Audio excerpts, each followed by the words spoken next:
With tributes to Scott Hall and a WrestleMania status update for Cody Rhodes, this is Wrestling Hub. My name is John and you're watching the Wrestling Report for March 15. Before we get into the rest of the video, make sure you subscribe to Wrestling Hub and turn on all notifications to stay up to date with everything in the world of pro wrestling. Also, don't forget to follow us on Instagram at WrestlingHubOfficial and also follow us on Twitter at Wrestling_Hub.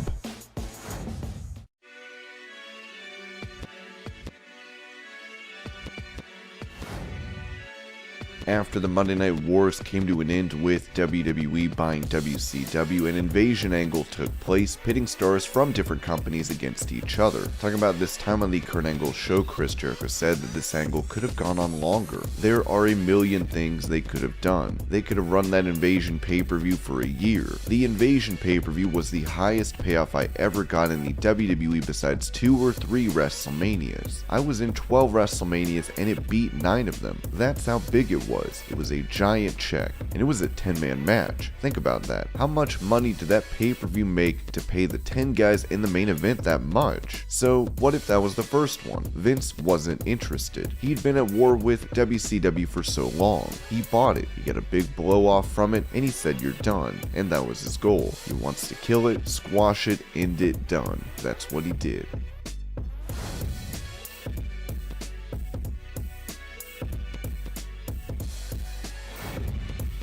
Following his victory over AJ Styles in a boneyard match at WrestleMania 36, The Undertaker would hang up his boots as he is now set to be inducted into the WWE Hall of Fame. Talking about his decision to retire, Sheamus told the Dallas Morning News, "He's been there forever. I've seen him limp into buildings." And then an hour later, 2 hours later, he's doing all sorts of crazy dives and jumping around like he's 16 years old. He was a guy, anytime the bell went on, he made sure he was in the best shape that he could possibly be, and he always put on the best performance he possibly could. That's why I think he retired. There's still part of him that would love to keep going, but I think he knows that he can't perform at the level he set for himself.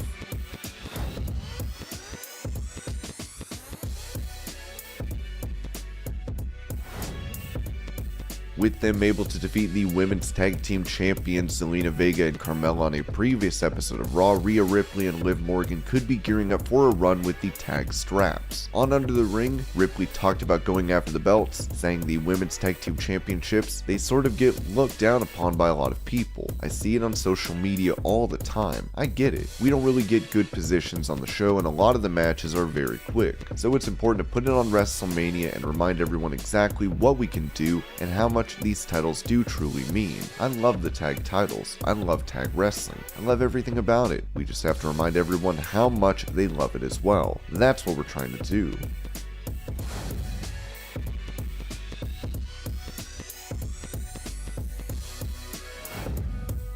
Winning the Face of the Revolution ladder match and then betraying MJF during his dog collar match against CM Punk, Wardlow looks ready to break out on his own. On the Believe in Pro Wrestling podcast, Wardlow touched on being able to cut promos. I was very excited to show that, and I'm excited to have the opportunity to have a microphone in my hand more often. But yeah man, I'm just ready to be myself. I've had to be the silent bodyguard, and realistically, there is a side of me that is very quiet and to myself. But I'm ready to show the world every aspect of Wardlow and everything that I can do because I have so much more to give than what people have seen. On this week's episode of Dynamite, Wardlow will get a shot at the TNT title when he takes on Scorpio Sky.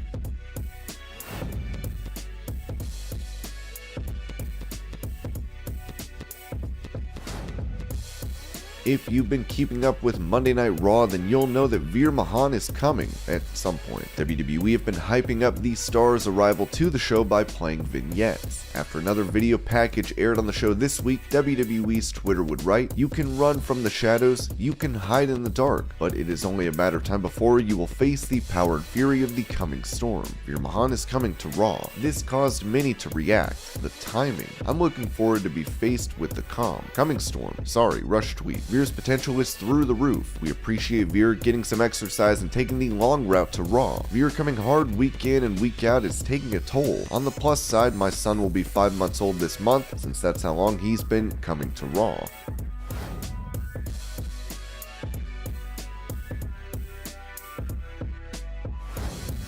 Contrasting the products of WWE and AEW, Eric Bischoff noted on his 83 Weeks podcast that AEW is not doing enough to build relatable stories. I've been saying this from the get-go. I've been saying from day one, whether it's about WWE or AEW, it's a commitment to story, and AEW is proving my point. The fact that they have plateaued is proving my point. You can add whoever you want to your roster, and it won't matter beyond a week or two unless the audience is engaged in a compelling story that makes them look forward to next week, not because they're just wrestling fans and they want to see a 4-star Tokyo Dome match. No, that's not going to grow the audience. That's going to satisfy the audience you already have. If you can have that phenomenal athletic match, great, and it's the payoff to the story, that's excellent, that's perfect. But if you're not building stories that people focus on, talk about, relate to, and make the fans want to come back every week and see where it's going next, if you're not doing that, I don't give a damn. You could take WWE's existing roster, bring it over to AEW, and nothing is going to happen. It's story, and first of all, you have to have a basic understanding of how to tell a story, and I don't see it. I see it in WWE, and I don't see it in AEW.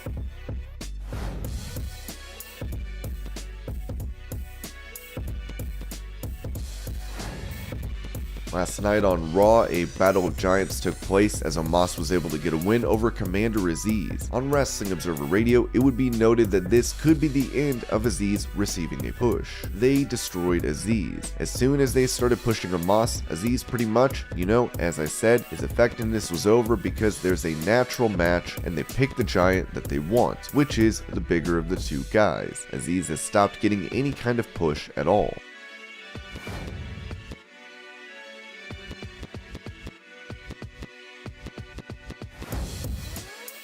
With Dolph Ziggler making his way from Raw to NXT and becoming champion, it seems WWE now has a plan to continue sending a Raw superstar to the brand every week. With it said on Wrestling Observer Radio, yep, we'll see how that does. That's the big thing. The strategy to build the developmental brand is to have a star from Raw on the show almost every week, and to plug that on Monday to build to Tuesday. They didn't shoot any angle on the show, but they did plug, Miz being there with Dolph Ziggler. No Braun Breaker. Braun Breaker and Ciampa, they were supposed to be on the weekend shows. Breaker was on the weekend shows. Ciampa worked today's Monday show, but he was on main event, he was not on Raw, so they've been around.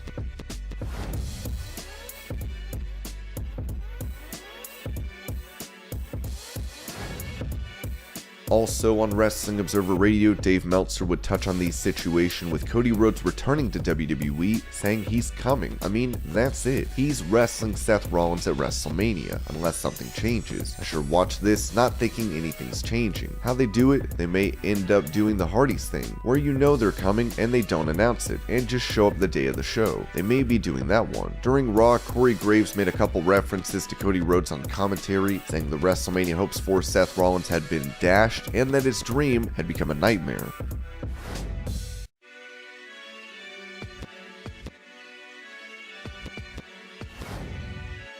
After suffering heart attacks from a recent hip procedure, Scott Hall would be placed on life support as he passed away yesterday at the age of 63. Many in the wrestling community have taken to Twitter to pay homage to the bad guy. I'm gutted, lost a brother. I love you, Scott. I'll see you down the road. He wore that shirt every week, and had the rest of the NWO, Hulk, Dusty, Macho Man always shout me out on live TV while I was out with a broken neck. Just one example of what a good friend he was. Rest in peace. I love you, my friend. Scott Hall was a towering figure among his contemporaries, a legend inside and outside the ring. My deepest condolences to his friends, family, and everyone who loved him. Rest in peace. Bad times don't last, but bad guys do. Rest in peace, Scott Hall. Always enjoyed being around the bad guy, one of the best minds and workers in the business. He and Kevin Nash changed the business for the better. Rest easy, friend. My brother has gone on to Valhalla to raise some hell. The bad guy till the end. Yo, Death, what's your finisher? Can't wait to kick out. He may not have kicked out, but he wasn't gonna put that MFer over clean. Kevin Nash, love you and miss you more. Godspeed,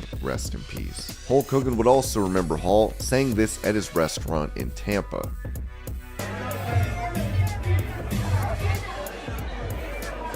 Hey, yo. Thank you guys for being here.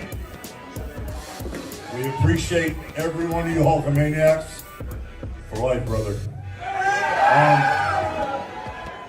A short while ago, a good friend of mine just passed away, Scott Hall. So in Jesus' name I pray, thank you, God, for taking care of my brother. He took care of me when I was down and out. Everybody thought Hulkamania was dead. Scott Hall resurrected me. He put me back on the map. I love him so much I can't even explain it to you. He had a bunch of faults. Hello? He had a bunch of faults, but he was a good guy. I just want to let everybody know here. I just want to let everybody know here tonight that he's in our thoughts.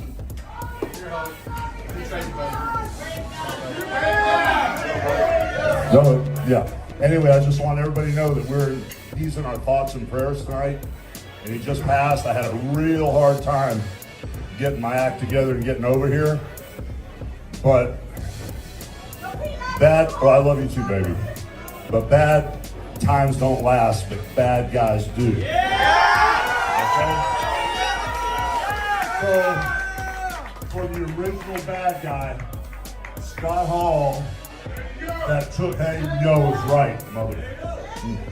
For the original bad guy that took Hulk Hogan and taught Hollywood how to be a bad guy, I got nothing for love, for life, brothers, all right? So the last thing I have to say is thank you once again. And I got to do this because he's the guy, he's the man. Stone Cold Steve Austin, the Rattlesnake, in honor of him. There's been a bunch of controversy because I said Ric Flair was the greatest wrestler of all time, but it really could be Stone Cold. And we're ready to party now because if Scott Hall was here, he would party with us. Believe me. And this was your Pro Wrestling News Update. I hope you're all having a great day. Thank you so much for watching, and I'll see you later.